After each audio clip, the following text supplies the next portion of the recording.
মুসলমান, আল্লাহর নবী, দয়ার নবী, বিশ্ব নবী জনাব মুহাম্মদুর রাসূলুল্লাহ সাল্লাল্লাহু আলাইহি ওয়াসাল্লাম উনি কি করেছেন? আপনার আয়েশা সিদ্দিকাকে নিয়ে ঘরের ভিতরে এক বিছানায় ঘুমিয়ে আছে। বাবা, আমার নবীজি কি করলেন? আয়েশার মুখের দিকে তাকিয়ে দেখে আয়েশা সিদ্দিকা ঘুমিয়ে পড়েছেন। আয়েশা সিদ্দিকা ঘুমানোর পরে আমার দয়ার নবী মুখের দিকে তাকিয়ে দেখলেন আয়েশা ঘুমিয়ে গেছে।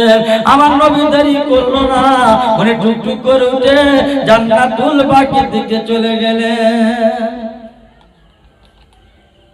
কোথায় গেলেন? জান্নাতুল বাকিতে চলে গেলেন।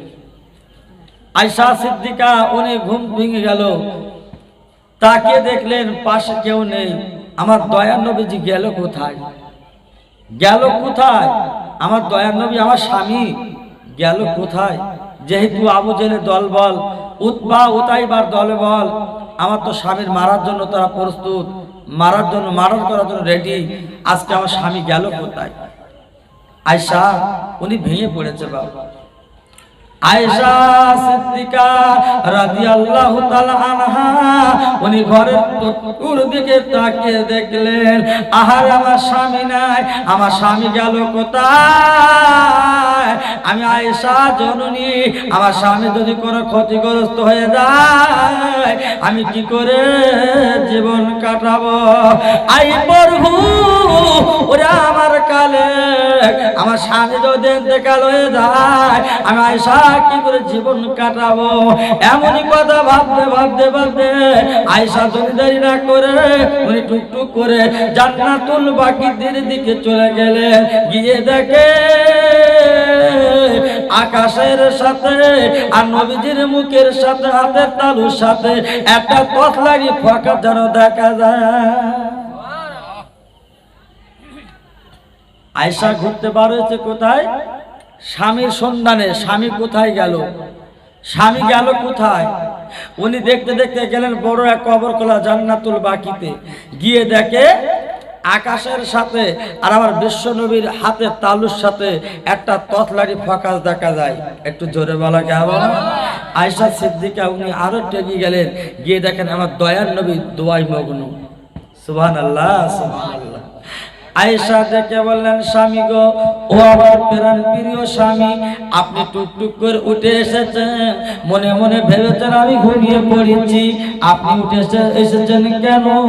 আমাকে জানালেন না কেন?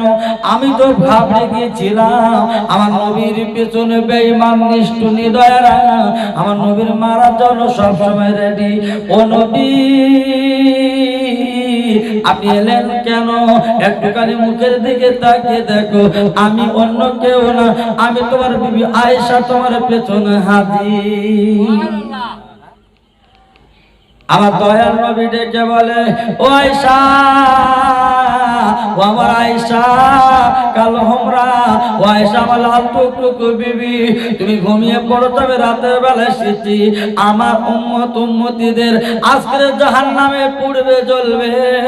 আমি দয়ার নবী সহ্য করতে পারবো না, আমি দয়ার নবী বুঝতে পারবো না, আমার কোনো সহ্য করার ক্ষমতা থাকবে না। আয়েশা, আজকে উম্মতিরা অনেক গুনাহ করবে, ওরা ফিতনা ফাসাদে পড়ে যাবে।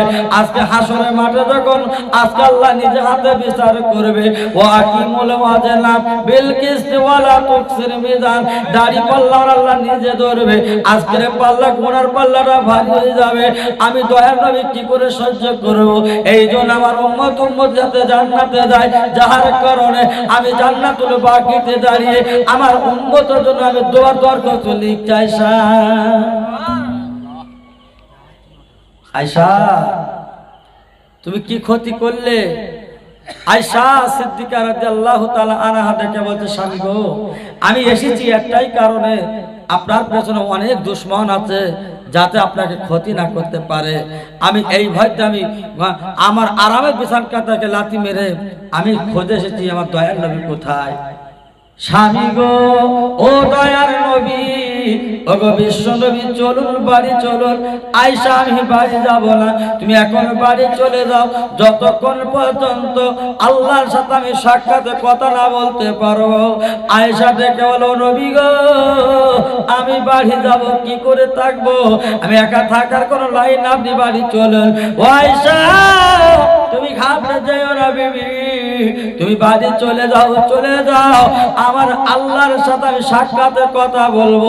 যতক্ষণ পর্যন্ত এই লাইলাতুল বরাতের রাতে আমার উম্মতিদের গুনার পাল্লাকে হালকা যতক্ষণ না করবে, আমি দয়ার নবী ততক্ষণ নিদ্রায় যাব না। আমার নবী আয়েশা তুমি বাড়ি যাও, বাড়ি যাও। আল্লাহ স্বয়ং আমার দিনের নবী কথা বতনা বললেন, ও মুহাম্মদ এই যে লাইলাতুল বরাত ভাগ্য রজনী রাস্তা, আজকে রাতের বেলা হাত দুখানা যারা তুলবে, যারা চাইবে বলবে কাঁদবে, আমি আল্লাহ পাক শপথ নিলাম, ওয়াদা দিলাম ওদেরকে বেগানা মাসুম বানাবো। তবে খালিদ দিলে যদি তওবা করে, চোখের পানি রাতে জেগে জেগে চেকে কেঁদে কেঁদে চোখের পানি ফেলবে, আর আমি আল্লাহ কবুল করলে সমস্ত বান্দার আগে আমার দিনের নবী মুহাম্মদ তোমার উম্মতদেরকে আমি আল্লাহ জান্নাতে পাঠিয়ে দেব। একটু জোরে বলা গেল না? ও দয়ার নবী তুমি হাত তালাবা, আমি আল্লাহ বলছি আমার তোমার উম্মতিদের যে খালেস দিলে তওবা করবে, ভিক্ষা চাইবে, আমাকে আল্লাহ বলে স্মরণ করবে, অন্য নবীর উম্মতের আগে তোমার উম্মতকে আমি জান্নাতে বিনা হিসাবে পৌঁছে দেবো। জোরে বলা গেল না? কি মুসলমান, আজকে সেই নবীর উম্মত আমি আপনি গাঁজা খেয়ে রাত পার করে দিচ্ছি। রাতের বেলা বাড়ি যায়, দু একজনের রাস্তায় শুয়ে থাকে, কিচ্ছু বুঝতে পারে না, সাইকেল ঘাড়ের উপর চোখে দেখা যায়। মুসলমানের ছেলেরা ফিস্তি করে, পিকনিক করে বাড়ি এসে আন্দাজে ঘর ঠেলতে, জানলা ঠেলতেছে। বাপ বলতে করছি তুই জানলা ঠেলতিস কেন? বলতে ঘরে ঢুকবো, দরজা খুঁজে পাচ্ছি না। পায়ের দিক তাকিয়ে দেখা যাচ্ছে এ পাঁচ জুতো পায়, ও পাঁচ জুতো পায়। তার মানে কি? পুরো ফুল লোড, ফুল লোড। মানে এত খাবার খেয়েছে আন্দাজ পাচ্ছে না, ঘুরতে আন্দাজে বলি। আজকে আমি আপনি অঙ্কটা ভুলভাল পাতাচ্ছি বলে আমার আপনার বিপদটা নিকট এসে গেছে। আল্লাহর নবী বিশ্ব নবীর একটা বন্ধু ছিল বাবা, আমার কাছে উনিকে শুনেছেন। আজ একটুখানি প্রস্তাব চলে এসেছে, আমি বলে দেই। হযরত ওমর ফারুক এমন শাসনকর্তা ছিলেন, এমন শাসনদাতা ছিলেন, ওমরের ভয়েতে বাঘ ভাল্লুক বাবা এক ঘাটে পানি খাওয়াতেন শুনেছেন। ওমর এমন কঠিন ছিল, ওমরের ভয়েতে যারা মদ পান করতেন ওমরকে দিকে পালাতেন। ওমরের সম্মুখে যারা মদের ব্যবসা করতেন হযরত ওমর ফারুককে দেখলে ওই মদের আলা মদ বিক্রিতওয়ালা থরথর করে কাঁপতেন। এ জানা আছে তো বাপ? কি ব্যাপার ছিল? ওমর যখন তখন কিছু কিছু দুশমনদেরকে পেড়ে ফেলতেন, মেরে দিতেন। আল্লাহর নবী, দয়ার নবী, বিশ্ব নবী, উনি এমন দয়ার নবী, করুণা সাগর। উনি একদিন বলেছিল, আল্লাহ আজকে আমার পেছনে তো বহু বড় বড় বেঈমান লেগেছে, আবু জেহেল, আবু লাহাব, উতবা, উতাইবা, এদিকে ওমর ফারুক। আল্লাহ ওরা তো বড় বড় বীর পালোয়ান, ওরা তো বড় বড় শক্তিশালী। আয় আল্লাহ আমি তোমার কাছে দরখাস্ত লিখে দিচ্ছি, প্রভু রে তোমার কাছে আমি একটা টিকিট লিখে দে আল্লাহ। হাত উঠে বলছি, আয় আল্লাহ রে আবু জেহেল, উতবা, উতাইবা, এদিকে ওমর ফারুক এত শক্তিশালী, আল্লাহ আমি তোমার কাছে দরখাস্ত লিখে দে, যদি ওদের মধ্যে একটা শক্তি যদি আমার দাও, আমি ইসলাম প্রচার করা বড় সহজ হয়ে যাবে। আল্লাহর কি কুদরত, আল্লাহর কি শান, মুহূর্তের মধ্যে হযরত ওমর ফারুক ইসলাম গ্রহণ করে আল্লাহ পাক নবীর লাইনে দাঁড় করে দেয় রে।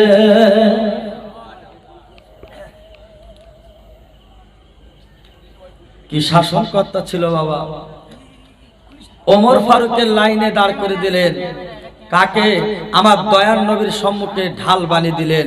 জোরে বলে সুবহানাল্লাহ। বাবা আমরা অনেকে যুদ্ধ করি, অনেকে হাঙ্গামা করি, অনেক ঝামেলা পাকাই। আপনার শক্তি কিন্তু দুটো দরকার, এক হলো অর্থের শক্তি, আর একটা হলো বলুন, শরীরের শক্তি। দুটো শক্তি যদি থাকে, আপনার ঝামেলা মারপিট করা কিন্তু বিরাট একটা ক্ষমতা থাকে। আপনার গায়ে শক্তি আছে কিন্তু টাকা নেই, শক্তি দাম আছে? দাম নেই। আপনার টাকা শক্তি আছে কিন্তু আপনার কথার ওয়েটের শক্তি নেই, সে টাকা কোনো দাম আছে? তাহলে তোমার দুটো জিনিস অবশ্যই প্রয়োজন, টাকাও দরকার, গায়ের শক্তিও দরকার। দুটো শক্তি, দুটি আপনাদের দরকার, তবে যুদ্ধ করতে পারবেন। হযরত ওমর ফারুকের গায়ের শক্তিও ছিল, অর্থ শক্তিও ছিল।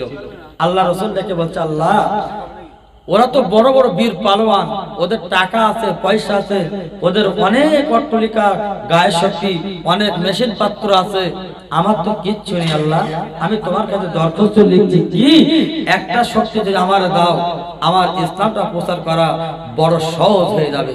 জোরে বলা গেল না সুবহানাল্লাহ। আল্লাহ পাক আমার নবীর দোয়া কবুল করলেন। হঠাৎ করে কি করলেন? হযরত ওমর ফারুককে ইসলাম গ্রহণ করলেন। জোরে বলুন সুবহানাল্লাহ। ওমর ফারুক ডেকে বলতে, মুহাম্মদ, চিন্তার কোনো কারণ নেই, ঘাবড়াবার কোনো কারণ নেই, আমি ওমর ফারুক তোমার সম্মুখে রেডি হয়ে গেলাম। ওরা আবু জেহেল যত শক্তি লাগাক না কেন, আবু জেহেলের তো বড় শক্তি ছিল ওমরকে নিয়ে, উতবার বড় শক্তি ছিল, আবু লাহাবের বড় শক্তি ছিল হযরত ওমরকে নিয়ে। সেই ওমর যখন ওর থেকে কেটে এসে আজ ইসলাম গ্রহণ করেছি, মুহাম্মদ একদম নির্ভয়ে তুমি যুদ্ধ চালিয়ে দাও, আমি ওমর ফারুক তোমার সম্মুখে হাজির। জোরে বলুন সুবহানাল্লাহ। হযরত ওমর ফারুক বাবা দলে দলে দলে দলে বেঈমান নিষ্ঠুর নিদয়ারা দলে দলে দলে যুদ্ধ করতে আসে। যখন দেখলেন ওমর ফারুক আমার দয়ার নবীর দিকে তাকিয়ে, ওরা দিনের পর দিন পিছিয়ে যেতেন, আর ওমর ফারুকের ভয়েতে অনেক ছেলেরা ইসলাম কবুল করেছে। ও ভাঙড়ের ভাইরা, একটুখানি ভাবুন, আমরা কোন নবীর মুসলমান? আপনার একটা দাঁত ভাঙিনি, আপনাকে গায়ে রক্ত দিতে হয়নি, গালের রক্ত বার হতে হয়নি, যুদ্ধে করতে করতে আমার রসুলের কয়েকটা দাঁত ভেঙে গিয়েছিল। বাবা, দাঁত কোনো ভেঙে যাওয়ার পরে ওই দাঁতের কবর দেওয়া আছে, আর ওয়াইস করুনি বাড়ি বসে বসে ভাবছে, আল্লাহ, আজকে আমার বিশ্ব নবীকে গালে দাঁত ভেঙেছে যুদ্ধে, আর আমি ওয়াইস করুনি বাড়ি বসে বসে বসে বসে আজকে আনন্দ করব, হবে না হবে না। ওয়াইস করুনি কি করলেন? উনি একটা পাথর নিয়ে নিজের দাঁত কোনো বাড়ি বসে ভাঙতে লেগেছে। আমরা কি করি? আজকে নবীজি দাঁত ভেঙেছে, আমার বাড়ি বসে দাঁত ভাঙবো? বাপ, অধিক তধিক ধরতে হবে আছে তো নাকি? ওয়াইস করুনি করুন দেশে, আর আজকে দিয়ে যুদ্ধ হচ্ছে মদিনা মক্কা শহরে, রাসূলের দাঁত ভেঙে গেছে। আয়েশা চোখের পানি ফেলছে। বাবা, এইদিকে আপনার নিজের মেয়ে ফাতেমা জননী আব্বার দাঁত ভাঙা খবরটা শুনে উনি কি করলেন? আবু বকর সিদ্দিক দেওয়া আজকে একটা ওড়না ছিল, ওই ওড়না কানা বাবা পুড়িয়ে ছাই বানিয়েছেন। আপনার চেটা খাজুর গাছের চেটা বোনা চেটাটা বাবা চেটা পুড়িয়ে ছাই করেছেন। বাবা, এদিকে ওড়না ছাই, এদিকে চেটা পোড়া, দুটো ছাই মিশিয়ে সুন্দর করে বাবা আপনার আল্লাহ রাসূলের গালে দাঁতের জায়গাটা টিপ দিয়ে দিয়েছে, বাবা ঠেকিয়ে দিয়েছে। আমার নবী আয়েশা রে, তুমি চোখে দাঁড়িয়ে দাঁড়িয়ে দেখছো, আর আমার নিজের কোলের মেয়ে আমার ফাতেমা কি আফজাল মেয়ে, ও আয়েশা তুমি কি করে দেখবা? তো দেখো, আমার ফাতেমা জননী চেটা আর ওড়না পুড়ে ছাই করে আজকে গালে রক্ত বার হচ্ছে বলে আজকে ফাতেমা নিজে হাতে ব্যান্ডেজ করছে রে। ফাতেমা ডেকে বলে, আব্বা, ও আমার আব্বা, তুমি ঘাবড়ে যাও, কাঁদছো কেন? ও আমার ফাতেমা, ওরে আমার কলিজার ছোট মেয়ে ফাতেমা রে, তুমি আমার রক্তগুলো আটকে দিচ্ছ কেন বলো? বলে, আল্লাহ, তোমার গালে রক্ত বার হচ্ছে, এই জন্য আমি চেটার ওড়না পড়া দিয়ে ব্যান্ডেজ করে দিচ্ছি, বাবা মলম করে দিচ্ছি। আল্লাহ রাসূল ডেকে বলে, ও আমার ফাতেমা, তুমি কেঁদো না, চোখের পানি ফেলো না, আমার গালে রক্ত যত বার হচ্ছে বার হতে দাও। এই গালে রক্ত হলো আমার বান্দাদের মিজান পাল্লায় যখন গুনার পাল্লা ভারী হয়ে যাবে, নেকির পাল্লা হালকা হয়ে যাবে, এই গালের রক্ত গুলো আমি মিজান পাল্লায় দান করে দিলাম। কি দয়ার নবী! ওয়াইসকুরুনি। এ খবরটা শুনে উনি কি করলেন, বাবা বাড়ি বসে বসে পাথর দিয়ে দাঁতগুলো ঠুকে ঠুকে ভেঙেছে। আমার দয়ার নবী কয়েক বছর বেঁচে ছিল বাবা, 63টা বছর, 63টা বছর জীবন যাপন করলেন। ওনার ইন্তেকালের কয়েকদিন আগে হযরত আবু বকরকে ডাকলেন, ওসমান আলীকে ডাকলেন। ও বাবা ওমর ফারুক, ও আমার আবু বকর, ও আমার আলী ওসমান, তোমরা শুনে নাও, আমার গায়ের জামা, এই যে মাথার পাগড়ি, আমার এই জামা পাগড়ি টুপি লাঠি, এগুলো তোমাদের কেউ ভাগ করবে না। করুণ দেশে একজন আমার পাগল আছে, ওয়াইদাল করুনি, ওই ওয়াইস করুনিকে দান করে দেবে। হযরত ওমর ফারুক ডেকে বলেছিল, ইয়া রাসূলুল্লাহ, ইয়া হাবিবাল্লাহ, নবীজি গো, আপনি যে মানুষটার নাম করলেন, জীবনে যুদ্ধে তিনি আসেনি, যে ওয়াইদের নামটা বললেন, জীবনে কোনো যুদ্ধে শামিল হয়নি, জীবনে সে একটা তীর খায়নি, জীবনে একটা লাঠির বাড়ি খায়নি, কোন যুদ্ধে আমাদের সঙ্গে সাথ দেয়নি। ও নবী গো, যে ওয়াইদের নামটা আপনি বলেছেন, তেনার বাড়ি কোথায় তা আমরা সেটাও জানি না, কিন্তু আপনার ইন্তেকালের পরে আপনার জামা টুপি তারাকে দান করব কেন? আল্লাহ রাসূল ডেকে বলেছিল, ও বাবা ওমর, ওরা আমার আবু বকর, ওসমান, ও আমার আলী, তোমরা শুনে রাখো, ওয়াইদ কুরনি কেমন একটা ছেলে, কেমন আল্লাহর পাগল, তোরা চোখে দিলে আন্দাজ করতে পারবে বাবা। তোমরা এখন কেউ বুঝবে না, পরে বুঝবে। আমার দয়ার নবী সোমবারে রাতের বেলা মারা গেলেন। বাবা বুধবারে তেনাকে মাটি দেওয়ার পরে সমস্ত কাজকে সম্পাদন করার পরে এইবার ওনারা মিটিং করলেন, হযরত ওয়াইসকুরের বাড়িটা কোথায়, চলো দেখতে যাও। ও ভাই রে, নবীজির সমস্ত সামান পত্র নিল, জামা টুপি পাগড়িটা নিয়ে টুকটুক করে আবু বকর, ওসমান, হযরত আলী সকলে টুকটুক করে যেতে যেতে যেতে চলে গেলেন করুণ দেশে। বাবা পথের মধ্যে একটা প্রতীকের সঙ্গে দেখা। আবু বকর জিজ্ঞাসা করে, ও বাবা প্রতীক, একবার তুমি বলতে পারো এটা কি করুণ দেশ? বলে, হ্যাঁ এটা করুণ দেশ। কার খোঁজ এসেছেন? বলে, এখানে একজন পাগল আছে, নাম তার ওয়াইসকুরনি, ওই ছেলেটার সঙ্গে আমরা একটু কথা বলতে চাই। রাস্তার ওই ছেলে প্রতীকটা ডেকে বলতে, হুজুর আপনারা মদিনা থেকে এসেছেন আমি বুঝতে পেরেছি, তবে যে মানুষটার নাম আপনি বললেন, আপনার এত নামি দামি মানুষ, সেই পাগলের সাথে কথা বলবেন? যে ছেলেটার নাম বললেন সে তো আস্ত পাগল, হ্যাঁ, সে তো ঠিক মতো কোনো সম্মানীয় ছেলে না। হ্যাঁ, তোমরা সেই মানুষটার খোঁজ করছো, ব্যাপারটা কি? বলে, বাবা ও বাবা ছেলে পতি, তুমি বলতে পারো ছেলেটার বাড়িটা কোথায়? ওই ছেলেটা বাবা বলে দিলেন, এখান থেকে টুকটুক টুকটুক করে সেদা রাস্তা চলে যাবেন করুণ দেশের একজন কোনাতে, পাহাড়ের নিকটে একটা ছোট ঘর। বাবা ওয়াইসকুরনি রাতে অন্ধকারে, ঘর বাড়ি তার কিছু নেই, যখন তিনি শুয়ে থাকে আকাশের চাঁদ সূর্য কাটা সে সব কিছু গুনতে পারে, ঘর বাড়ি কিছু নেই, এক কথা সে তো পাগল, অলিতে জঙ্গলে পাহাড়ে ঘুরে ঘুরে বেড়ায়। আবু বকর ডেকে বলে, ও বাবা রাস্তার কোটি ছেলে, এত কথা শুনতে চাই না, বলতে চাই না, আমরা ছেলেটা একটু দেখতে চাই। আবু বকর, ওসমান, আলী, ওমর ফারুক এইবার দলে দলে চলে গেলেন। ওয়াইসকুরনি সম্মুখে ডেকে বলছে, বাবা ও বাবা যুবক ছেলে, তুমি একটু দাঁড়াবে, তোমার সঙ্গে কথা বলবো। ওই ছেলেটা ডেকে বলছে, বাবা তোমরা কে এত নামি দামি ভদ্র মানুষ, তোমরা একটা আল্লাহর আশিকে বান্দা, তোমাদের সঙ্গে কথা বলার যোগ্যতা আমি রাখি না। কে আপনি? কোথায় বাড়ি? আপনার তো সুনামধন্য যোগ্য ইমাম ছেলে, ভালো আল্লাহ ওয়ালা ভিডিও ছেলে, আমি আপনাদের সঙ্গে কথা বলতে চাই না, যেহেতু আমার দ্বারা সম্ভব না আপনার সঙ্গে কথা বলা। আমি বলবো কি করে, সম্ভব হচ্ছে না। আবু বকর ডেকে বলে, বাবা ও ছেলে, তোমার নামটা কি তুমি বলবে? বলে, আমার নাম তো আব্দুল্লাহ। আমার নাম আব্দুল্লাহ, আমি কথা কি করে বলবো? বলে, না বাবা, তুমি ছেলে, একটা বার বলো তোমার নামটা কি বলো। বলে, আমার নাম ইবনুল আব্দুল্লাহ। আমার নবীজি উনি মদিনার মসজিদে খুতবা দিতেন। উনি খুতবা দিতে দিতে দিতে একটা বর্ণনা দিয়েছিল।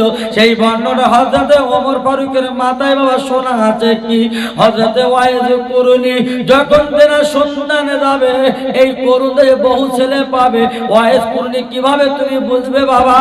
আমি একটা কথা তোমাদের জানিয়ে দিয়ে যাই। ওয়াইজ কুরুনির নিজের ডান হাত কানা যখন সর্বপ্রথম যুদ্ধ শুরু হয়েছিল, বেঈমান নিষ্ঠুর হৃদয় দলেরা ওরা একটা তীর মেরেছিল।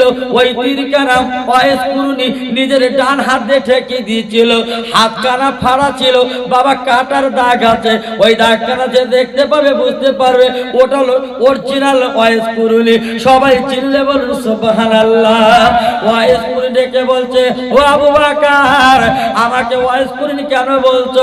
আমার নাম আব্দুল্লাহ। বলে, বাবা মজা করছে, রহস্য করছে। হযরত ওমর ফারুক ডেকে বলে, ও বাবা আব্দুল্লাহ, তোমার নাম যখন ঠিকভাবে বলছো না, তবে একটা কথা আমার দাবি কি রাখবে? কি ওমর ফারুক কি বলছেন বলো। তোমার ডান হাত কানা আমি একটু দেখতে চাই। ওমর ফারুক সেরাম রাগী, তেমন আবার নরম ছিল। হ্যাঁ, যেমন গরম তেমন ঠান্ডাও ছিল হযরত ওমর ফারুক ডেকে বলছে, বাবা আব্দুল্লাহ, তোমার নামটা সত্যি কি আব্দুল্লাহ? তাই তোমার হাত কানা একটু দেখি। হাত কানা বাবা ওয়াইজ কুরুনি দেখায় না, জানে আল্লাহর প্রেমিক কি পাগল যারা হবে সবই তারা কিন্তু বোঝে বাবা।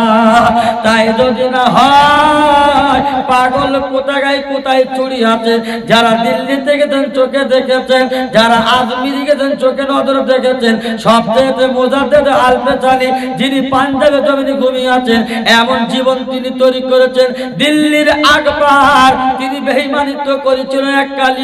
দিল্লির আকবর তিনি কি করেছিলেন? আপনার মুজাদ্দেদ আল-ফেসানি কোলের বাচ্চা, আজকের 6 মাসের ছোট বাচ্চা। যারা ইতিহাস পড়েছো বাবা, নিজেরা শুনেছো বাবা, চোখে পড়েছেন। ও ভাই রে, আকবর কি করেছিল? মুজাদ্দেদ আল-ফেসানি, তুমি আজকে ইসলাম প্রচার করছো, আল্লাহ আল্লাহ বলে তুমি ধ্যানে চলছো, কখনো আজমিরিয়া যাও, কখনো দিল্লি আসো, কখনো আপনার আসামে ঘুরতে যাও, কখনো পাঞ্জাবে চলছো। একটা বার তাকিয়ে দেখো, আমি একবার বলছি, তুমি ইসলাম যদি প্রচার করো, বন্ধ না করো, আমি তোমাকে চিরস্থায়ী মধ্যে শেষ করব। এইবার মুজাদ্দেদ আল-ফেসানির নিজের বিবির কোলে ছোট বাচ্চা হাত থেকে ছিনিয়ে নিয়ে বাবা ওই দিল্লির জমিনে রাস্তায় মাঝখানে বাবা আসার যে দুনিয়া থেকে তুলে দিচ্ছিল। আল্লাহর পাগল মুজাদ্দেদ আল-ফেসানি ডেকে বলেছিল, রে আকবর, তুই যখন আমার ছেলেকে মেরেছিস, এক ফোঁটা চোখে পানি আর আসবে না। আল্লাহর আমার আল্লাহ তুলে নিয়েছে, আমার সন্তান কেন? তুই যদি আমার গলায় ছুরি টেনে দিস, এখন আমি বলে যাচ্ছি, আমি আল্লাহ থেকে বঞ্চিত কখনো হব না। তুমি আমার বাচ্চাকে মারছো বলে বাচ্চার লালসায় কি আমি ইসলাম ছেড়ে দেবো? কখনো না। তুমি আমাকে মারো, ধরো, পোড়াও, আমাকে শেষ করে দাও, তবু আমি আল্লাহ বলা বলটা বন্ধ করব না। একটু জোরে বলা যাবে না সুবহানাল্লাহ? আর একবার জোরে বলা যাবে না সুবহানাল্লাহ? আমরা তোরা কি মুসলমান? এলিবিলি মুসলমান। সোনপুরি হুজুরি গাড়ি ধরেছে বাবা, এদিকার লোক দেখে বোম টোম নে রেডি, এরা ভয় তার এগোয় না, ওদের জ্ঞানীকে শেষ করবে, যাওয়া যাবে না। যে যার মতো ঘরে ঢুকছে। আর আমার নবী যারা পাগল ছিল, আশেকে বান্দা ছিল, আমার রসুলের পদে পদে সামনে গিয়ে ঢাল হয়ে দাঁড়াতেন। জোরে বলা যাবে না সুবহানাল্লাহ? আমার ইউটিউবে অনেকে শুনেছেন, আপনার মক্কা নগরে একটা ছেলে ছিল, আপনার ছেলেটার নাম ছিল গোরাবুল আরব, আরবের সব থেকে কালো ছেলে। উনি বিয়ে করবেন, ভালো একটা মেয়ে খুঁজছিল, কিন্তু বিয়ে হবে না। উনি মনটা চেত বিয়ে করার, কিন্তু বিয়ে দিকে এগিয়ে যেতে না। রসুলের দরবার সে ঝরঝর করে কাঁদছে। আল্লাহ রসুল দেখে বলছে, বাবা গোরাবুল আরব, তুমি কাঁদছো কেন? তোমার হয়েছেটা কি বাবা, একটু বলো। বলছে, হুজুর, আমার একটু বিয়ে করার ইচ্ছা হয়, তা আমার চেহারা দেখে কেউ মেয়ে দেয় না। রসুল ডেকে বলছে বাবা কেন কি হয়েছে? বলছে আপনি দেখুন হাতগুলো বেটে কালো কুইল, মুখগুলো হ্যাঁকা ব্যাকা, ঠোঁটগুলো ঝোলা, কানগুলো কিরাম হ্যাঁকা ব্যাকা, এক কথায় সবচেয়ে কালো ছেলে, তাই নাম দেওয়া হয়েছিল গোরাবুল আরাব। গোরাবুল আরাব, এই আরাবুল গোরাবা অনেকে বলে, কিন্তু কিতাবে সেটা নেই, লেখা আছে গোরাবুল আরাব। আরবের সবচেয়ে তো কালো ছেলে গোরাবুল আরাব, কাগের চেয়ে তো কালো, সে এমন ছেলে। তো বা ব্যাখ্যাটা অনেক। এখন ছেলেটা বলছে হুজুর বিয়ে করে চাই, কিন্তু আমার এই চেহারা দেখে কেউ মেয়ে দেয় না। রসুল ডেকে বলছে বাবা মদিনার সব থেকে সুন্দরী নারী তোমার বউ হবে, তুমি মেনে লো বা। যুবক তখন হেসে মুসকে বলছে হুজুর মনে হচ্ছে হবে, কিন্তু আর এখন তো হবে না, কারণ আমার দেখে কেউ মেয়ে দেয় না, সব দড়ি মারে, দেখে যায় নাস্তা খেয়ে দেয়, বলে না দাস, হ্যাঁ সব চলে যায়। তা বলছে বাবা আমি তো একটা চিঠি লিখে দিচ্ছি, ওই মদিনার সবচেয়ে সুন্দরী নারী তোমার বউ হবে। বলছে হুজুর হবে? বলতে আমি বলছি হবে।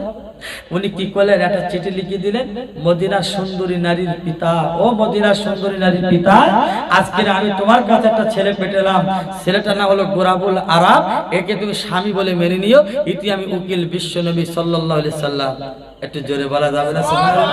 উনি চিঠিখানা নিয়ে চলে গেলেন টুকটুক টুকটুক করে আপনার সুন্দরী নারীর পিতার কাছে। চিঠিখানা পড়ে দেখলেন মেয়েটার সম্বোধনের চিঠি লিখেছেন ইতি মোহাম্মদ রসুল্লাহ। ছেলেটার আপনার মেয়েটার পিতা দেখে বলছে তোর মাথা গেছে হারা, আমার মেয়ে লাখো লাখো ছেলের কোটিপতি ছেলেরা ধর্ণা করতে আমার মেয়ের বিয়ে করবে, আর তুমি কোথায় এসেছো ভাঙা তক্তা করছো আমার মেয়ে বিয়ে করতে, দূর হয় খেলতে বেরো বলে বার করে দিয়েছে বাবা। এখন কাঁদতে কাঁদতে চলে যাচ্ছে, এখন দোতলায় ছেলে মেয়ে দাঁড়িয়ে, হ্যাঁ ছেলেটা হাসতে হাসতে এলো, আবার কাঁদতে কাঁদতে চলে যাচ্ছে। মেয়েটা নিচে এসে বলছে আব্বা, ছেলেটা এলো হাসতে হাসতে আবার কাঁদতে কাঁদতে চলে যাচ্ছে, ব্যাপারটা কি বুঝলাম না তো। মেয়ের পিতা রেখে বলছে মা তুই বুঝবি না, উপরে গিয়ে হুমকে যা। বলছে না আব্বা তুই বলো না কি হয়েছে? বলছে ওই ছেলে ওই হ্যাকা ব্যাকা, হাত পা হ্যাকা ব্যাকা, কাটা কুটো দাগ, মুখের চেহারা মানুষের মতো না, ওই ছেলেটার বিয়ে করবে এসেছে, নবীজি চিঠি করেছে। মেয়ে ডেকে বলছে আব্বা তুমি ওই ছেলেটা এক্ষুনি ডাকো, আবার আমি সে কথা বলতে চাই। বলছে মা না কি কথা বলবি? বলছে ডাকো। মেয়েটা ঝরঝর করে কাঁদছে, আব্বা ছেলেটা ডেকে দিন, আমি তোমার মেয়ে কথা বলবো, আমি তোমার মেয়ে কথা বলবো। ছেলেটার ডাকা হলো বাবা গোরাবুল আরাব, একটুখানি তুমি গেছো বাবা, একটু কথা বলো কথা বলো কথা বলো। গোরাবুল আরাব আসার পরে চিঠিখানা আজকে মেয়েটা হাতে পেয়ে নিল বাবা। চিঠিটা নিয়ে বারবার করে পড়ে, বারবার করে পড়ার বুকে নেয়, আর বাবা বারবার করে চুমা দেয়। মেয়েটার পিতা দেখলে মা গো তুমি চিঠি বারবার করে চুমা দাও কেন মা? বলে আব্বা গো তুমি ছেলেটার কেন পছন্দ করলে না বলো? বলে মা ও ছেলে তো হ্যাকা ব্যাকা কালো কুইল ছেলে, মা তুমি ওই ছেলেটা কেন বিয়ে করে স্বামী বলে মেনে নেবে? একটা বার তুমি মুখের দিকে তাকিয়ে দেখো, ও তো সবচেয়ে বেকার ছেলে। মেয়েটা ডেকে বলে আব্বা তুমি কালো বলে এত অপছন্দ করছো আব্বা? ওরে আমার আব্বা রে, তুমি কালো বলে ওনাকে তাড়ি দিত আর আব্বা তুমি একটা বার তাকিয়ে দেখো, একটা বার চোখ খুলে দেখো, মানুষের চেহারা যত বড় ভালো হোক না কেন, মানুষের চোখ কোন মনি আল্লাহ কালো করে দিয়েছে। ওরে আমার আব্বা রে, তুমি যে ছেলেটার থেকে তাড়িয়ে কালো বলে আব্বা তুমি জানো না কাবার গিলাফটা হলো আব্বা কালো রে। ওরে আমার আব্বা একটা বার তুমি চোখ খুলে দেখো আব্বা, পৃথিবীর জমিনে নিয়ামতে উজমা কালাম আল্লাহর কোরআন, যে কালামের দাম পৃথিবীর কোনো মানুষ দিতে পারে না, ওই কোরআনের লেখা কোন আব্বা কালো রে। ওরে আমার আব্বা তুমি কালো বলে অপছন্দ করবে না, ওই কালো বলে তাড়িয়ে দেবে না, ওই ছেলেটা আমি স্বামী বলে মেনে নিলাম। ও আব্বা একটা বার তুমি তাকে দেখো, জেনে রাখো এই মদিনার অনেক দামি দামি ধনী গরিবের মেয়ে আছে, কোন মেয়ের উকিল আমার দয়ার নবী বিশ্ব নবী রে। কি গো মেয়েটার কথা দেখেন দিনি, আর আমাদের মেয়েরা হবে তো বাবুরাম স্কুলে যাচ্ছে, এই আপনাদের বিরোধী নিকুরে বড় স্কুল না, হ্যাঁ, আর আমি তো মেলাট করতে যাই, ওই যে ব্রিজের নিচে লেবে গিয়ে ভেতরে থানার পায়ে দিয়ে ভেতর রাস্তা গেছে না, একটা থানার পায়ে যেটা রাস্তা গেছে না, আমি অনেক জলসা করি ভাব ভেতরে, জায়গার নাম ভুলে গেছি আমি, মরিচা। হ্যাঁ, আমি গিয়েছি বাপ, অনেকবার গেছি ওখানে। হ্যাঁ, তা ওই মাঝে মাঝে দিনের বেলা জলসা করে ঢুকে আবার ওখানে তো ডাইরেক্ট ঢুকি, তো তা দেখি গল্প চলতে সব কাঠের ব্রিজে বসে বসে সব ঠিক করলে হচ্ছে। বাপে দি প্যান্ডেল করেছে, মেয়ের বিয়ে হবে রাত বলি, সকাল হতে না হতে দেখা যাচ্ছে মেয়ে বাড়ি নেই। এদিকে গরু জয় করা রেডি, সব রান্না বান্না কমপ্লিট। এইবার মেয়ে একটু গাটা ধোয়াবে, কমপ্লিট করবে, দরজা খুলে দেখা যাচ্ছে মেয়ে হুড়ি বেরিয়ে বাড়ি নেই। আসে না নাই বাপ, এ কেস ঘটে না, ঘটে না? হ্যাঁ, বিয়ে হয়েছে চলে গেছে, যাই রাত টুকান দিন কাটিয়েছে, ফিরুনি বাড়ি সাথে আমি আর যাবো না। কেন যাবি না? এই কেন যাবি না? ও তো আমার দেখা রয়েছে, আমি আর যাবো না। কি গো, দেখো তো যুবকরা হাসছে, মানে ঠিক করে গেছ তো। ওরা বলতেছে আমাকে বলতেছ কেন, বলছে খালি গেছ তো, সব ঠিকঠাক করে গেছে, সব ফোনে ফোনে, একটা এদিক হবে না। গোরাবুল আরাব মেয়েটার সঙ্গে বিয়ে হবে। এইবার রসুল দেখে বলছে বাবা তাহলে তোমার সঙ্গে বিয়ে হবে? বলছে হুজুর বিয়ে হবে। আমার মন বলতে এবার বিয়ে হবে, ঠিক করলে তো। তা বলছে বাবা তোমার কত টাকা আছে, টাকা দাও, যান মুহূর্ত করতে হবে, সোনা দানা কিনতে হবে, নাকে খেজুর কিনতে হবে, টাকা দাও। গোরাবুল আরব পকেটটা ডেকে বলতে হুজুর আমার পকেট এমপির ঘরের মাঠে একটাও টাকা নেই। তো রসুল থেকে বলছে বাবা তোমার পকেটে টাকা নেই, আবার সব থেকে ভালো মেয়ে বিয়ে করার ইচ্ছা? বলতে হুজুর ওটি বিয়ে করার ইচ্ছা হয় না, হয় না, আমি ছেলের ইচ্ছা হয় না বিয়ে করা। বলছে টাকা নেই বিয়ে করার ইচ্ছা কেন? বলতে ইচ্ছা হয় না হুজুর। এখন বলছে যা তোর টাকা যখন নেই তবে যা, আমার ওসমান গনি আমার জামাই অনেক টাকাওয়ালা, ওর বাড়ি যা, গিয়ে বল রসুল পাঠিয়েছে কিছু টাকা দাও, বিয়ে করবো। বলছে হুজুর দেবে? বলতে দেবে না মানে গ্যালি দেবে, কথা বলে না। এখন গোরাবুল আরাব উনি এই রোদির সময় একটা ছেঁড়া ছাতি মাথায় দিয়ে টুকটুক করে গেছে বাবা, গিয়ে দেখে গরিব দলেরা ওই ওসমান গনির গম ঝেড়েছে, গম এখন তো গম টম ঝাড়ে না, এখন তিল শস্যে গম ঝাড়ছে মেশিনই, মাল দিচ্ছে ধুলো করে বার করে দিচ্ছে, শস্য কটা বস্তায় আর মালগুলো জাল দেওয়া কনে, জাল দেওয়ার চিহ্ন রাখি নিতেছে, ঘুরিয়ে গেছে মাঠ মুখো মেশিনে যাচ্ছে তো। আর আগে কি হতো, গম গুলো নিয়ে আমার বাপ চাচারা বেশি বলতো রে পিটনে, সেই মাটি পিটুনি সেই মাল খুব বাপ করে পিটিত, আমি দেখেছি বাপ কি পিটতো না, তারপরে গম বার করতো। হ্যাঁ, এখন সে গরিবীরা গম পিটিয়েছে বাবা, গম ছিটে ছড়িয়ে আছে। ওসমান গনি জিন্নুরাই যাকে বলা হয়, দুটো নারীর অধিকার। রসুল যখন মেয়ে ছিল কুলসুমকে মারা যাবার পরে আবার জয়নাবকে দিয়েছিল, কথা বলে না, সেই মারা যাবার পর আবার রোকেয়াকে দিয়েছিল। এখন ওসমান গনি জিন্নুরাই বাবা উনি ছেঁড়াটা ছাতি মাথায় দিয়ে ওই গরিব গম ঝেড়েছে, গম ছিটে ছড়িয়ে আছে, ছড়িয়ে গেছে, টুকটুক করে খটছে বাবা। এখন গোরাবুল আরাব বলছে এই কি কিপটি লোকে, আমার টাকা দেবে, গম ছড়িয়ে তাই করছে, আমার টাকা দেবে না। এখন এক পা এগোটা দু পা পিছই, হ্যাঁ এগোয় আর পিছই, বলছে আমার টাকা দেবে না, বে আমার গোল্লাই গেছে, এ টাকা হবে না, চলে গেছে, ফিরে গেছে। রসুল দেখে বলছে বাবা কত টাকা দিয়েছে? বলছে হুজুর সে টাকা চাবো আর কি, গিয়ে দেখি এই কেস, গম কুড়োচ্ছ টাকা দেবে? আল্লাহ রসুল মুসকে এসে বলছে বাবা তুমি চাবে তো, দিতুকে না দিত আমি দেখতাম। বলছে হুজুর তাহলে কালকে যাবো। তারপর দিন দুপুরবেলা গেছে বাবা, গিয়ে দেখে ওসমান গনির বিবি দু জায়গায় তরকারি দিতেছে বাবা। ক জায়গায় বললাম? দু জায়গায়।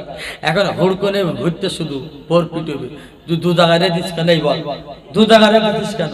হ্যাঁ, এক জায়গায় খেয়ে ক্ষুদা জ্বালা মিটবো, দু জায়গায় রাখবি কেন? এখন এই গোরাবুল আরাব এ বলতে আমার টাকা দেবে কনতে, হ্যাঁ এত কিপটে মানুষ, দু জায়গায় রেদিছে, এ টাকা দেয় নাকি? এ আমার বিয়ে হবে না। ফিরে গেছে, রসুল ডেকে বলছে গোরাবুল আরাব টাকা কত দেছে হারা? বলছে হুজুর গতকাল কিছু গম কুড়োচ্ছে, আজকে দেখি তোমার মেয়ের মারবে, হুড়কুনি ঘুরতেছে, টাকা দেবে না। বলছে চাবি তো হারা? বলছে না হুজুর চাবো না, আমার বের দরকার নেই। বলছে তুই কাল আজকে সন্ধ্যাবেলা যাবি, তো টাকা দেবে।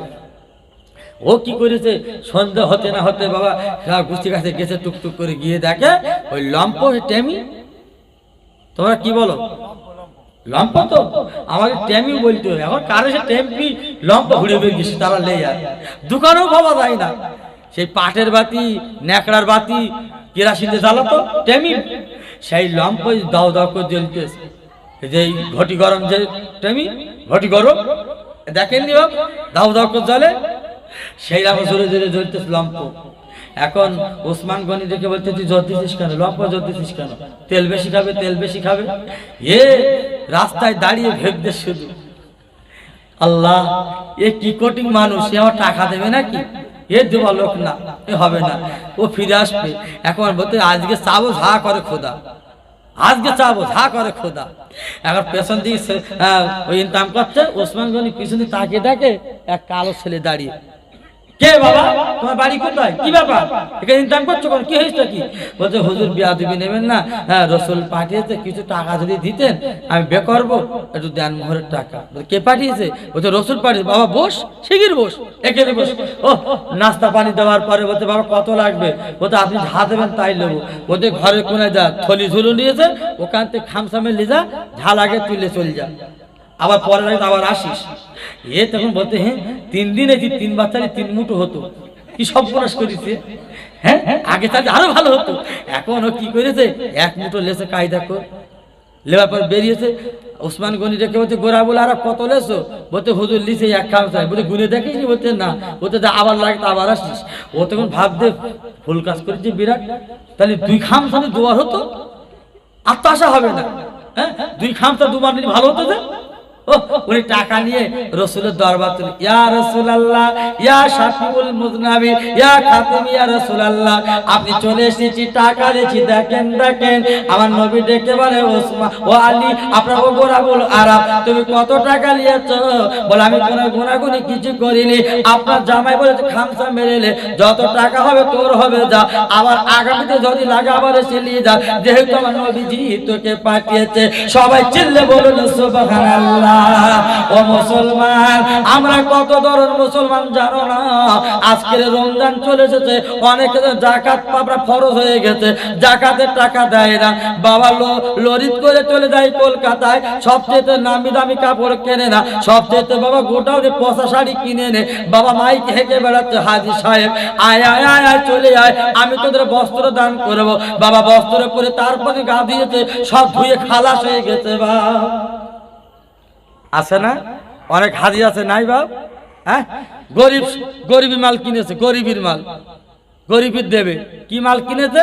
সব থেকে রাজার হাটের কমা মাল কিনে নিয়েছে, মেটাবুরিদির গোডাউন ফেলা মাল লেবাড়িয়েছে। মাইকি হাঁকছে হাজি সাহেব, আর বুড়িগুলো তো দেয় না ছেলেরা, বুড়িগুলো লাইন দিচ্ছে মাল নেবে। জাকাত হচ্ছে তো। আমার নবী বলেছে শতকরা 2.5 টাকা দিবি, 1025টা টাকা, লাখে তোর 25,000 টাকা। এই টাকাটা লাখে 2500 টাকা, এই টাকাটা তুই গরিবের দিবি রে। তোর এতিম মিসকিন বাড়ি পাশে থাকবে, তাদের আগে হাতে পৌঁছে দিবি। দুধদার আসতে যত যারা আসবে দিবি না, আগে তোর কর্তৃপক্ষ বাড়ি আশপাশে যত ফকির মিসকিন তাদের তুই আগে দিবি, তাদের আগে দিবি। এটা কি নিজের আইন তৈরি করেছে? ফকির মিসকিন আগে দেবো কি নিজের ভাগনাবো, ভাগিনী ভাগনাবো। আজকে নিজের ভাইপো ভাইজিদের এদের জাকাত দিচ্ছে, আসল টাকাতে দেয় না, জাকাতের মাল দিয়ে দাম কিনতেছে। আর ফকির গুলো আসলে বাবা তাড়িয়ে দিচ্ছে। তোর জাকাত তোর অন্যরকম আছে। আমার নবীজি বলেছে, বান্দারে তোর জাকাত যদি সহি সালামতে সঠিকভাবে যদি না কবুল হয়, কিয়ামতে মুসিবতের ময়দানে 300 বিঘে সম্পদের আজকে মাদুরি করে গলায় ঝুলিয়ে দেওয়া হবে। তোর ওই সম্পদ আল্লাহর কোরআনে বলেছে, আলমানু আলবানু জিনাতুল হায়াতিদ দুনিয়া। তোর ওই সম্পদ, ওই সন্তান তোর জাহান্নামের খোরাক হয়ে দাঁড়িয়ে যাবে বান্দা। তোমার সম্পদটা অজাগা সাপ তৈরি হবে, তোমার সম্পদ, তোমার সন্তানটা জাহান্নামের আগুনে শেকল তৈরি হবে, তোমার গলায় ঝুলিয়ে দেওয়া হবে। মনে মনে ভাবছো হাত দিয়ে খুলে ছুড়ি ফেল দেবান, নদীতে লাভ মারবান, ভাবছো না? কোন কল কৌশল খাটবে না। আপনার পুড়ে জাহান্নামে চক্ষুচুর হয়ে যাবে, দৌড়াদৌড়ি করবে, মৃত্যু আপনার হবে না, শুধু লাফালাফি হবে। যে কথাটা বলতে বলতে আমি অনেকটা রাস্তায় গেছি বাবা। হযরতে ওমর ফারুক ডেকে বলছে, বাবা ওয়াইজ করুনি, তুমি এমন কথা কেন বলছো? তুমি কেন এমন মিথ্যা বলছো? তোমার হাত কানা আমি দেখি। ওই হাত কানা খুলে দেখা গেল তীরের দাগ, কাটা দাগটা আছে। এই দাগ যখন জোর করে দেখলেন, ওয়াইজ করুনি আবু বকরের পাদা করে ধরলেন। ওরে আবু বকর, তুমি চলে গুহার সঙ্গী, তুমি ছিলে পাহাড়ের সঙ্গী, তুমি ছিলে গুহার সঙ্গী, রাতের অন্ধকারের সঙ্গে। আজকে নবীজি তোমার সঙ্গে জীবন কাটিয়েছে, আজকে তিনি বিদায় নিয়েছে। কত মূল্যবান নবী সম্পদ ছিল, আজকে তিনি চলে গেছেন। যখন তিনি যুদ্ধে যেতেন, গালে দাঁতগুলো শহীদ হয়ে যেতেন, আর আমি আজকে করুণ দেশে বসে শুনতাম এই পাথর কানা নিয়ে নিজের দাঁতগুলো ঠুকে ঠুকে ভেঙেছি। হযরতে ওমর ফারুক এইবার দেখতে বলেছিল, ওয়াইজ করুনি রে, তুমি যে কথাটা বললে আমার বিশ্বাস হয় না, একটা কথা হা করে দেখো। এবার ওয়াইজ করে হা করে দেখা গেল, ওয়াইজ করে গালে একটা দাঁত আর নেই, সমস্ত দাঁত ওয়াইজ করে নিজের ঠুকে ঠুকে শহীদ করে দিয়েছে। হযরত ওমর ফারুক উনি ভাবছে, এই জন্য আজকে আমার রাসূল বলে গেছেন আমার জামা টুপি কেউ ভাগ করবে না, ওয়াইজ করুনি কি দেবে? জোরে বলা গেল না সুবহানাল্লাহ। তাহলে কি পাগল ছিল? আমি বোঝানোর জন্য বলেছি কি পাগল ছিল। ওয়াইজ করুনি আল্লাহর প্রেমিকা পাগল। আলোচনা অনেক অধিকটা বাবা। এইবার গোরা বুলারা উনি টাকা নিয়ে দেন মোহর করতে লেগেছে। রাসূল আমার দেখে বলে, ও গোরা বুলারা, এই নাও টাকা নাও, এই টাকাটা নিয়ে চলে যাও মদিনার বাজারে। বাজারে গিয়ে তুমি সবচেয়ে ভালো জামা কাপড় কিনবে, বিয়ের সাজানো খরচ বাবা, সমস্ত মালমাত্রা কিনবে, কাপড় চোপড়। গোরাবুল আরাম মদিনার দোকানে, মদিনার দোকানদার ভাই আমার সব থেকে নামি দামি একটা ভালো শাড়ি দিয়ে, ভালো সাজাগো জিনিস দিয়ে, সমস্ত জিনিস কিনে কাটার পরে হঠাৎ করে যুদ্ধের দামামা বেঁধে গেছে। যুদ্ধের খবর চলে এলো। ও মদিনা দোকানদারেরা, মুহূর্তের মধ্যে দোকান বন্ধ করো, আমার দিনের নবী বাড়িতে নেই। মুহূর্তের মধ্যে যুদ্ধে রেডি হয়ে আছে। গোরাবুল আরবের কানে খবর চলে এলো। গোরাবুল আরব ডেকে খবর যে পাওয়ার পরে ডেকে বলছো, দোকানদার এই দামি শাড়ি আমি আর নেবো না, আমার যত সামান কত যা কিছু কিনেছি সব কিছু ফেরত নেন। এই টাকার বিনিময়ে আমার যুদ্ধের পোশাক দিন, আমার একটা তলোয়ার দিন, আমার দয়ার নবীর বুকে তীর মারবে, আর আমি বিয়ে করে আনন্দে ফুর্তি করবো। কোনদিন হতে দেবো না, হতে দেবো না। আমার দয়ার নবীর বুকে যারা তীর মারবে, ওই তীর গেলে আমি নিজে বুকে তুলে নেব। কি নসিব! এমনি জান্নাত, এমনি রাসূলের হাতে হাত দেবে? অত সহজ না, অত সহজ না। এইবার গোরাবুল আরব কি করলেন? যুদ্ধের পোশাক কিনলেন, আপনার ঢাল কিনলেন, চলে গেলেন যুদ্ধের ময়দানে। রাসূলের বুকে তীর মারছে বেঈমানেরা, গোরাবুল আরব বুকে তুলে নিচ্ছে। জোরে বলা গেল না বাবা। তীর খেতে খেতে গোরাবুল আরব আপনার মারা গেলেন। দয়ার নবী, বিশ্ব নবী, সমস্ত সাহাবীদের সমস্ত মালমাত্রা গুছগাছি নিয়ে মদিনা মসজিদ চলে এলেন। আসার পরে চুপচাপ আমার নবীজি বসে আছেন।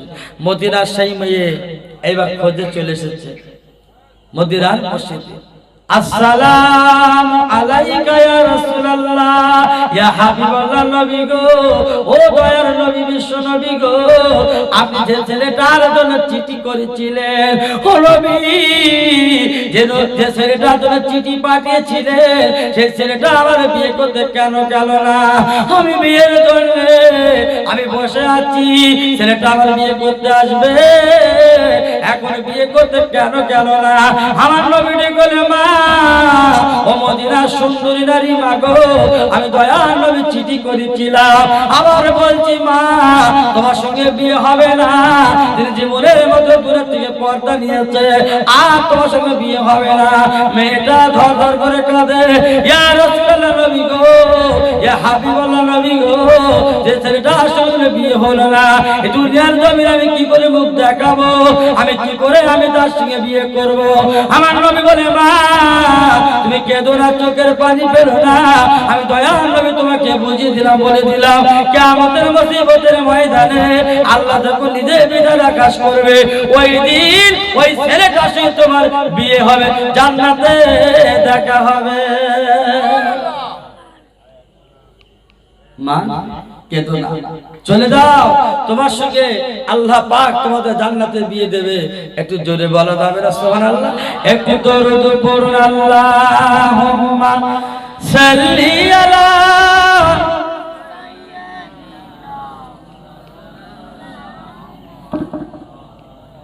ওয়া আলা আলি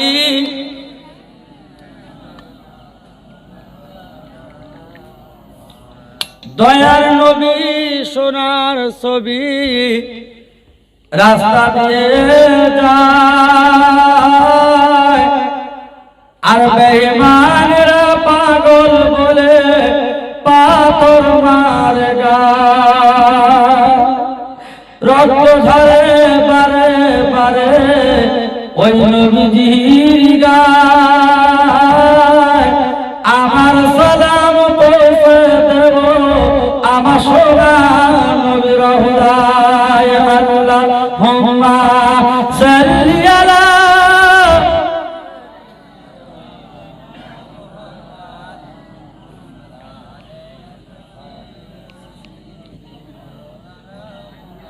নবী আমার গলার তাবিজ, নবী আমার গলার তাবিজ, বুকের সুবাস মালা, ওই নবীর নামে সালাম পড়ো ও গো মুমিন মুসলমান। আল্লাহুম্মা সাল্লি আলা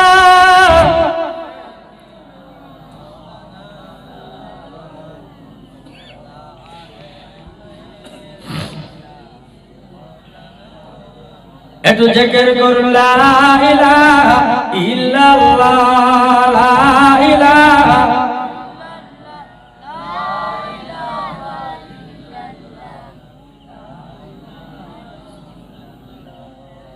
মহামূল্য সময় অকারণে কেন যায়, মহামূল্য সময় অকারণে কেন যায়। পড়া পড়া সর্বদাই লা ইলাহা ইল্লাল্লাহ, লা ইলাহা